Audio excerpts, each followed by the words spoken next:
Something, I shared this the other day, John, that was another short but profound thing. And Mother Angelica had said this: there was only one thing everybody needed to do to get to heaven. And I was like on the edge of my seat because I'm an overanalyzer. I complicate things. I'm like OCD. It's like, God, give me a color coordinated list. Tell me exactly what you want me to do, and I'm going to do it. And I want to get to heaven and lay it out. And we know that's just not how it works. And so sometimes I just get so frustrated.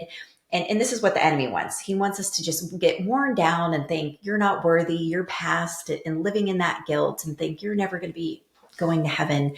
But anyways, Mother Angelica said there's just one thing that people need to do, and that is doing God's will. Mm-hmm. So when you think of that, it really, and of course that looks different for everybody, because even though John and I have the same ideals and the same morals, the same beliefs, the same convictions, aside from being a man and a woman, that massive difference, what God's calling me to do and what God's calling John to do is very different paths. And so it's praying every day to surrender.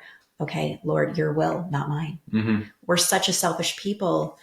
But it's truly just turning it over. Every day I try to throw myself at the foot of the cross, and I'm like, Lord, I'm still holding on tight. Like I need to let go. I want to do it your way and not my own. And I think that's truly the answer, because if we are every hour of every day living in God's will, how can we get it wrong? Right? Yeah, we're very sinful creatures, and we do tend towards concupiscence and towards those weaknesses that we have, and we have these vices that we struggle with. And one is having to believe that God will actually free us from it. And if you go back to Council of Trent, if you go to the scriptures, Christ says, "Be holy as I am holy." He doesn't command us things that we can't do. Right. We're now of the light, we were of darkness, that we're a new creature, a new being. That's not just a nominal thing that Right. that requires change. And Paul talks about how we were baptized into his death so that we can rise into his life. Well, we're carrying out that sentence of death every day through our baptism so that we can rise to him. So that kind of daily dying to self. And some folks overcomplicate discernment. I think one thing to keep in mind is that 95% of what you're supposed to do is revealed to us through the scriptures, through the church's teaching. And you go through that, you analyze, you understand it well enough so you can live that out.